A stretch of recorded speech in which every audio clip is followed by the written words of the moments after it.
चार, वैसे तो बहुत सारी सिविलाइजेशन हुई, सिविलाइजेशन को हिंदी में कहते हैं सभ्यता। हिस्टोरिक पीरियड में जो सिविलाइजेशन मतलब पुराने तौर तरीके से जो रहते थे उस पर्टिकुलर सिविलाइजेशन में, उसके बारे में हम बात करेंगे। तो पहली बात तो वर्ल्ड में चार मेन सिविलाइजेशन है, चार मेन वी कैन से सभ्यता है। Egyptian civilisation, Indus civilisation as well as Chinese civilisation. ये चार सिविलाइजेशन है, कोई इजिप्ट में है, कोई एक भारत में है और एक चाइना में है। आज हम बात करेंगे उस टॉपिक पे पहले, क्योंकि वो बुक में फर्स्ट लाइन है, India is one of the ancient civilisation in the world. मतलब इंडिया एक ऐसी कंट्री है जो पुरानी सिविलाइजेशन, जो सिविलाइजेशन हुई है उनमें एक ये हिस्सेदार था, भारत हिस्सेदार था। तो इस यहाँ पे जो हुई थी वो इंडस सिविलाइजेशन थी। उस इंडस सिविलाइजेशन के बारे में मैं आपको कुछ नहीं बताऊंगा, मैं आपको बस बता रहा हूँ कि बुक में जो एंशियंट सिविलाइजेशन दिया गया है वो क्यों दिया गया है। चलिए, और लोकेशन अभी फर्दर हम उसके बारे में बात करेंगे, लेकिन जो इंट्रोडक्शन होता है उस इंट्रोडक्शन को पढ़ना बहुत इंपॉर्टेंट है। It has achieved multifaceted socio economic progress during the last 5 decade. तो ये मल्टीफैसिएटेड डेवलपमेंट है, सोशियो चाहे वो इकोनॉमिक हो। कैसे डेवलपमेंट हुआ है? लास्ट 5 डिकेड में हुआ है, क्योंकि अगर बात करें तो लोगों को डेवलपमेंट की ओर और भी ज्यादा आकर्षित हो गए, मतलब उसकी तरफ वो काफी इंप्रेस हो गए और वो उसी की ओर भागते चले गए। ठीक है, तो मल्टीफैसिएटेड सोशियो इकोनॉमिक डेवलपमेंट। टेक्नोलॉजी के बारे में बात करें, टेक्नोलॉजी के हब बताया था लास्ट वीडियो में मैंने आपको कि टेक्नोलॉजी हब बेंगलुरु भारत का। सो टेक्नोलॉजी, इंडस्ट्रियल, आप जब इकोनॉमिक्स में पढ़ोगे तो भी डेवलपमेंट आपको बताया जाएगा। White revolution, green revolution farming के लिए बात करें, इंडस्ट्री के लिए तो टर्शरी और ये सब सेक्टर्स हैं, कई सारी चीजें इकोनॉमिक्स में, मैं बाद में आपको बताऊंगा। ये इंपॉर्टेंट चीजें हैं। इंडस्ट्री, अगर बात करें इंडस्ट्री की, एग्रीकल्चर की, टेक्नोलॉजी की और इकोनॉमिक डेवलपमेंट हुआ है भारत का।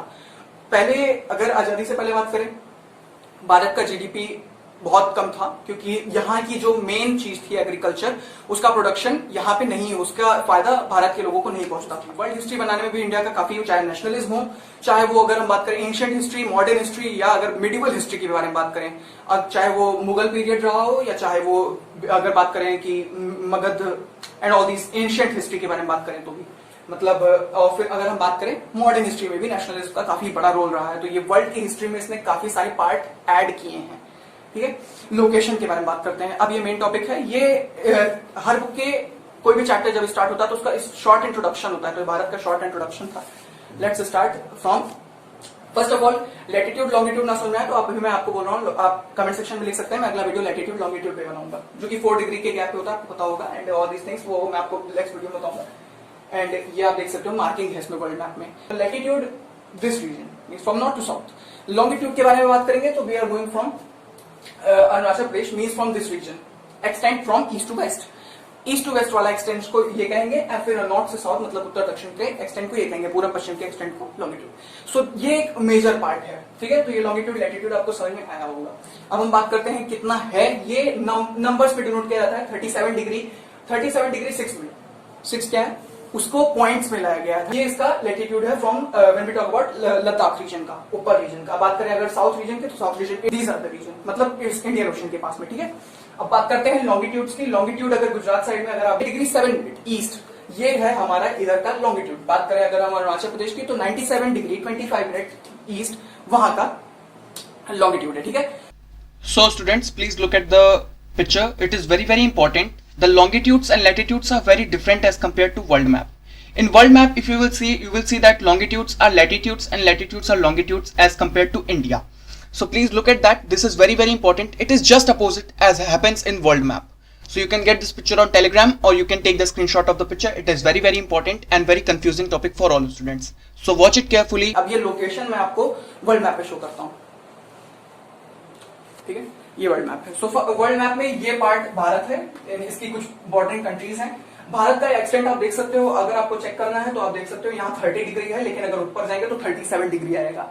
अगर मैप में एक एग्जैक्ट पॉइंट नहीं होता है, जैसे कि अगर 4 मैंने बताया 4 डिग्री के गैप पे, तो 4 अचीव करना इजी है, 8 अचीव करना इजी है, 12 अचीव करना इजी है, क्योंकि मैप पे पहले ही उसकी मार्किंग है। लेकिन अगर बात करें 37 की, तो ये कैसे अचीव करेंगे? तो ये पॉइंट्स में होता है, आप स्केल लेकर इसको चेक कर सकते हो अगर आपके पास वर्ल्ड मैप है तो।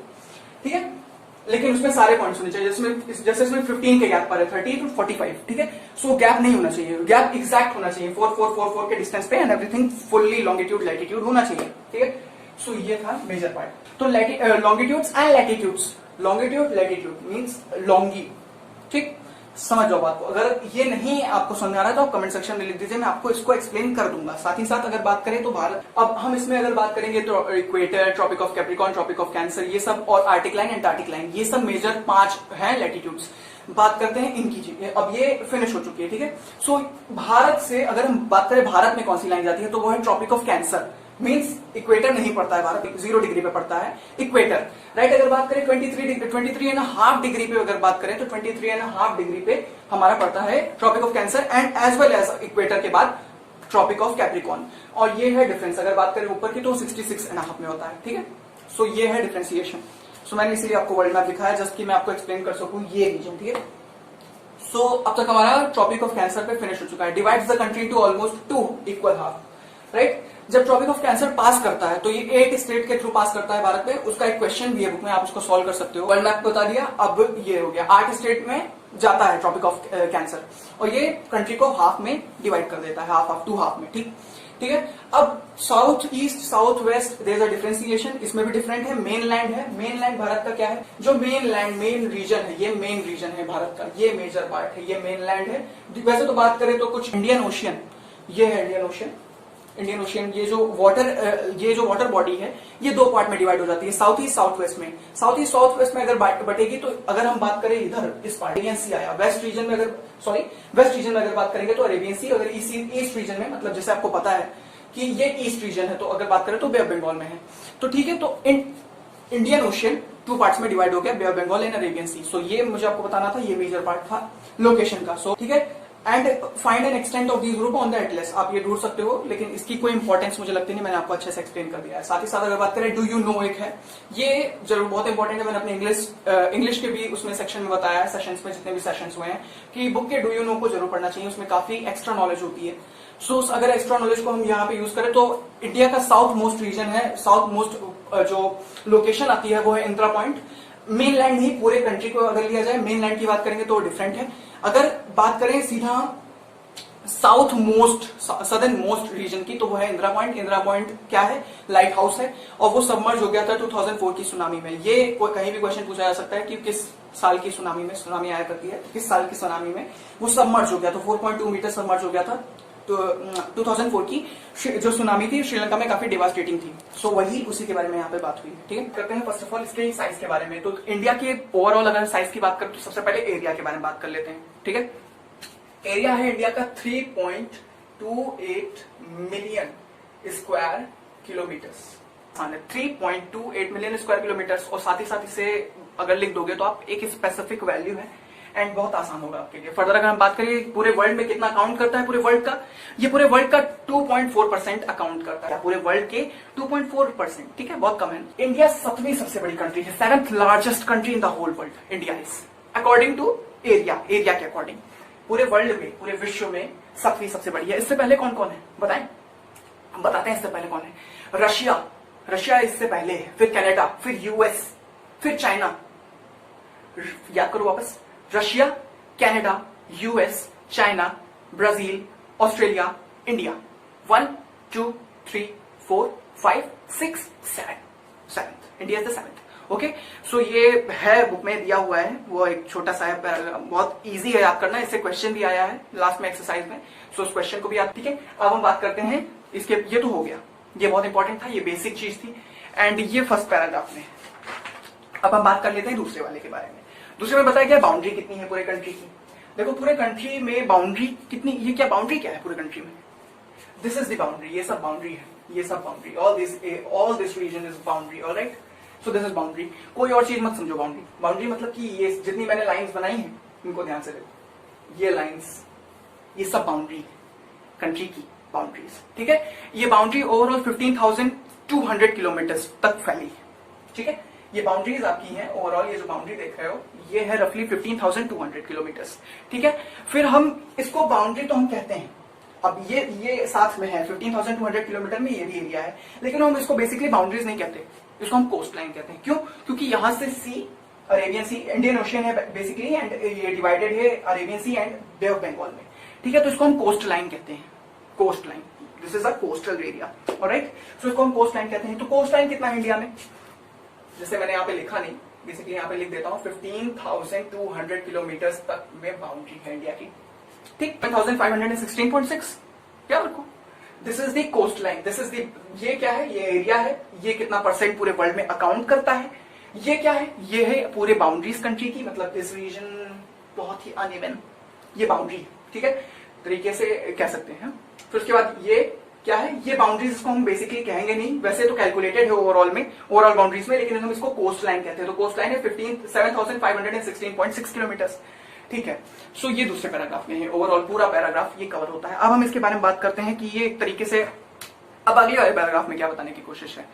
अब जिन्होंने मूवी देखी होगी बाहुबली, फाइन, सो उससे थोड़ा सा काफी लोगों ने देखी है, एंड उसमें एक तरीके से जब स्टार्ट होता है राज तिलक वाला, मतलब दोज बिग डायलॉग्स संस्कृत वाले, काफी सारे बड़े बड़े डायलॉग्स हैं, उससे पहले बताता है कि कहां से कहां तक फैला है राज्य, राइट। उसी तरीके समझ लो इंडिया में किस तरीके फैला है राज, उनके बारे में बताने की कोशिश हो रही है लास्ट पैराग्राफ में, कि कहां से कहां तक, from north to this region 22 degree taper land, यही सब है, कुछ यही है, कुछ और नहीं है, बस यहाँ से लेके यहाँ तक यहाँ की बात हो रही है, बस और कुछ नहीं। उसे आप बस केवल एक जस्ट रीडिंग की जरूरत है एंड नथिंग एल्स, उससे कोई एक्स्ट्रा क्वेश्चन नहीं निकल सकता। फिर हम फर्दर अब बात करते हैं, बहुत इंपॉर्टेंट चीज है, बहुत ज्यादा इंपॉर्टेंट चीज, ये क्या है, इसमें बताया जा रहा है, पढ़ता हूँ एक्चुअली आप लोगों के लिए मैं। India is bounded by a young fold mountain in north east and north west, ये तो बहुत ही बेसिकली चीज है, बहुत बेसिक चीज है। क्या होता है, देखो इंडिया इस साइड से पूरी तरीके से बाउंडेड है यंगफोर्ड माउंटेन से। यंगफोर्ड माउंटेन कैसी होती है, वो तुरंत यंग नहीं हो, मतलब ऐसा नहीं होता कि कल ही आएंगे, ऐसा नहीं है, वो पैंजिया लैंड के बाद बनी है, मतलब कि पैंजिया लैंड में कितना था, हमारे पास केवल ये रीजन था पैंजिया में। फिर फर्दर नदर्न प्लेन का फॉर्मेशन हुआ है नदर्न माउंटेन्स के थ्रू, नदर्न माउंटेन्स बनी। वो यंगफोर्ड माउंटेन से फोल्ड क्यों है, क्योंकि वो फोल्डेड होती हैं एक्चुअली, उनके बारे में मैंने एक वीडियो बनाई हुई है अपने इंग्लिश ट्यूटोरियल पे, अगर आपको देखोगे तो आप समझ जाओगे, थोड़ा बहुत तो समझ जाओगे। एंड फिर यंगफोल्ड है, ऑफ कोर्स इतना टाइम नहीं है मेरे पास कि मैं उसको एक्सप्लेन करूं, बट वो ये इंडिया पूरी तरीके से north east, north west, north, ये सारे रीजन के थ्रू ये एक तरीके से कह सकते हैं पूरा एक तरीके से बाउंड्री बनाई है इसके लिए, माउंटेन्स ने, यंगफोर्ड माउंटेन्स ने, ठीक है। Himalaya is the example of young fold mountain, definitely. Karakoram region, Himalayan region, I have explained in my almost 7वीं-8वीं वीडियो में है फिजिकल फीचर के, ठीक है, तो उसको हम देख सकते हैं आप। South about 22 north latitude and begins to tap and extend towards Indian Ocean, ये मैंने आपको बताया। फिर ये भी मैंने अभी आपको जस्ट बताया कि इंडियन ओशन यहाँ पे डिवाइड होता है Arabian Sea and Bay of Bengal में। ये समझ लो कि महाराष्ट्र के बगल वाला अरेबियन सी और उड़ीसा और आंध्र प्रदेश और बड़े बड़े वेस्ट बंगाल के नीचे बे ऑफ बंगाल। इसको हम ये कह सकते हैं कि from, if you talk about the east direction there is bay of Bengal just downwards it, and if you talk about the west direction there is just down the Arabian sea, fine, this is the only thing here. यहाँ पे केवल इतनी ही चीजें हैं, इसके अलावा कुछ भी नहीं है, fine, dividing into C, alright, fine.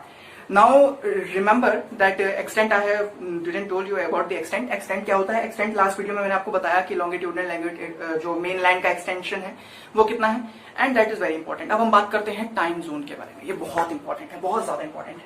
इसके पीछे थोड़ी सी एक छोटी सी बेसिक मैथमेटिक्स लगी है, बताता हूँ कैसे। इन दोनों का याद है आपको, एक्सटेंट लास्ट वीडियो में बताया, अगर आपने नहीं देखा है तो that is in the i button as well as in the description, you can go and watch it out. Last video में बताया, very important 68, 7 and here 97 and 25, fine, कोई बात नहीं। सो इसका टाइम जोन का बड़ा दिक्कत हो रहा था। टाइम जोन मतलब कि क्या, जब इंडिया के लोगों ने जब चेक किया तो उन्हें 2 घंटे का लैग दिखा, 1 आवर, रफली 1 आवर 55 मिनट्स का है, लेकिन इसको हम 2 आवर्स लेते हैं, ठीक है। सो देखा तो 2 घंटे का डिफरेंस है। कोई अरुणाचल प्रदेश में रहता है फॉर एग्जाम्पल, चलो यहाँ पे कोई राज रहता है, यहाँ पे कोई श्याम रहता है, वैसे तो राजू श्याम बहुत कुछ है, हाँ ठीक है, तो यहाँ पे 2 लोग रहते हैं। अगर वो टाइम का लैग चेक करेंगे अपने वॉच से तो 2 घंटे का लैग आएगा, दोनों ही कंट्री, दोनों ही रीजन से। गुजरात में कोई है, अरुणाचल प्रदेश में कोई, 2 घंटे का लैग है बेसिकली। अब इसको हमने कैसे, इस सारी प्रॉब्लम को सॉर्ट आउट कैसे सब कुछ क्लियर किया है, ये हमने एवरेज लिया है, बेसिक मैथमेटिक्स की तरीके से एवरेज ले लिया है। 82.50 आना चाहिए, ठीक है। लेकिन हम इसको डिग्रीज में ले लेंगे, फिर क्या करेंगे 82 डिग्री 30 मिनट, ठीक है, ये है बेसिक। तो ये यहाँ पे इसको फिर ये डिग्री आ गई, चलो ठीक है, ये आ गया। तो ये बेसिक टाइम जोन हो सकता है, ये हो सकता है कैसे, टाइम लैग को कवर कर सकते हैं हम एक बेसिक टाइम से, कर सकते हैं, कवर कर सकते हैं। अब हमने क्या किया, इसको हमने मार्क करने की कोशिश की। इंडिया की किसी भी एक पर्टिकुलर रीजन में कोई डिस्ट्रिक्ट ऐसा आ जाए जहां पे हम इसको पॉइंट कर दे। तो मिर्जापुर एक डिस्ट्रिक्ट है उत्तर प्रदेश में, जहां पे जब पॉइंट किया गया तो यही आ रहा था डिग्रीज के थ्रू। मिर्जापुर का अगर आप डिग्री चेक करोगे तो यही आएगा, एंड बेसिकली वहां पे इसको पॉइंट किया गया। और फिर बेसिकली हमारा टाइम जोन जो है IST Indian standard time zone, वो है हमारा कहाँ, मिर्जापुर में, उत्तर प्रदेश में। कुछ और डिफरेंस नहीं है, बस यही चीज है, यही, और कुछ भी नहीं है, बस यही। दोनों का एवरेज लिया गया, बराबर निकाला गया, एंड ये आया। मिर्जापुर उत्तर प्रदेश में एक जगह है, ठीक है। So this was got time zone, 2 hour का लैग है, 1 आवर 55 मिनट का बेसिकली, और फिर इसको चेंज करने की कोशिश की गई, थोड़ा सा आया, एवरेज लिया गया एंड फर्दर हमने मार्क कर दिया इंडिया की। सो याद हो गया होगा आपको, रिकैप ले लेते हैं, छोटा सा एक रिकैप, क्या क्या क्या है। 2.4% ऑफ द ओवरऑल वर्ल्ड से लिया गया है, और क्या है, और ये बताया गया है 3.28 मिलियन स्क्वायर किलोमीटर है। फिर कितनी बाउंड्रीज हैं, 15,200 किलोमीटर की पूरी बाउंड्रीज हैं। कितनी कोस्ट लाइन है, कोस्ट लाइन है 7,516.6 है किलोमीटर्स में।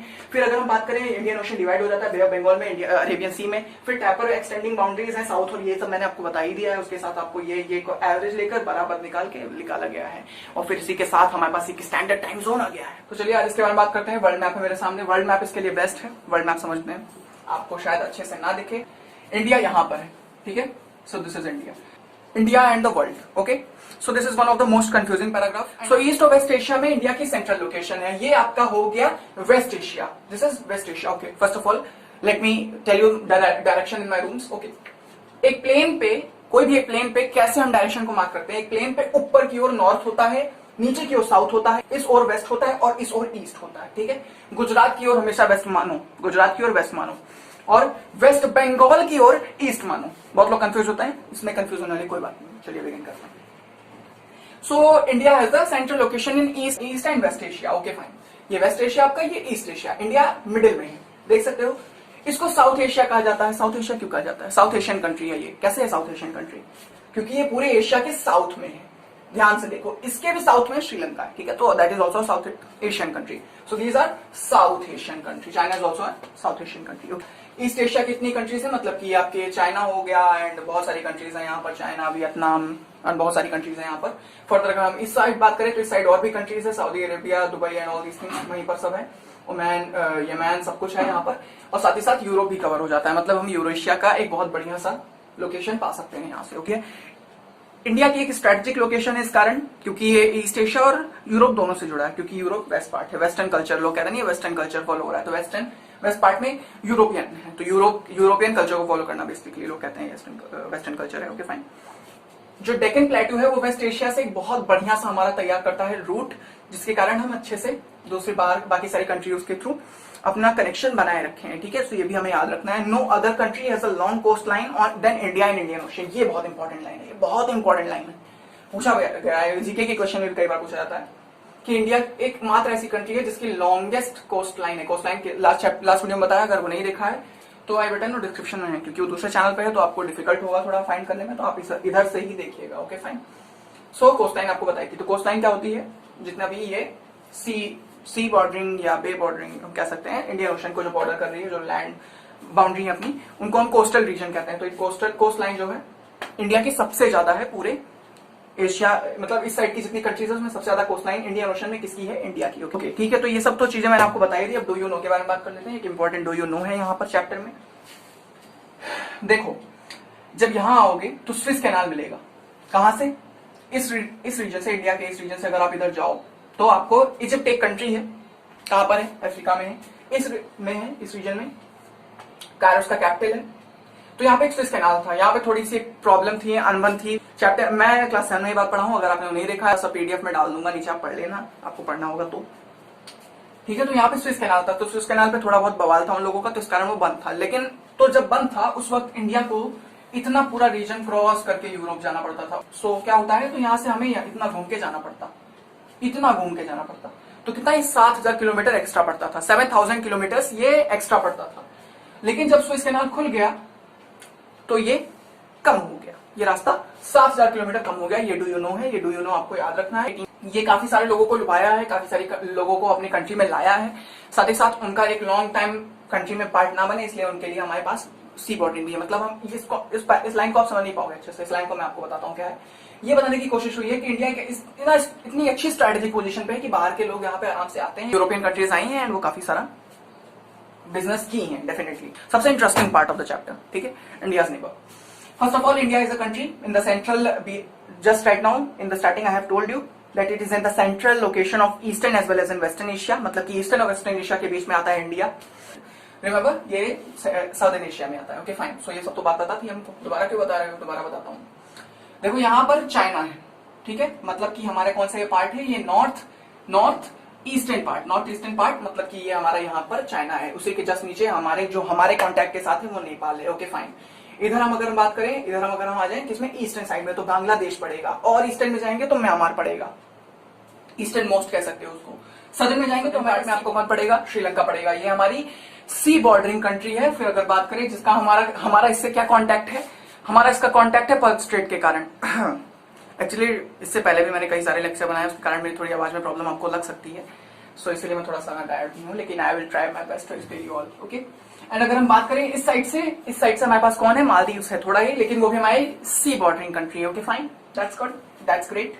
इस साइड से हमारे पास पाकिस्तान है, कौन सा, वेस्ट से, पास नहीं है, पाकिस्तान है अपना, ठीक है, वेस्टर्न पार्ट्स। Okay fine. उससे ऊपर कौन है, हमारा भी और भी कंट्री से कॉन्टैक्ट है, अफगानिस्तान से हमारा कॉन्टैक्ट है। ओके, सो इतनी सारी ये हमारी नेबरिंग कंट्रीज है। ऐसे आप इस पैराग्राफ को पढ़ सकते हो, ये बहुत ही इंपॉर्टेंट पैराग्राफ है, छोटा सा है, फाइंड आउट भी है, डू यू नो भी है, डू यू नो को पढ़ लेना अच्छे से, सारे चैप्टर इन पार्ट्स को पढ़ लेना, आपको सारा एक्सप्लेन भी कर दिया है क्या।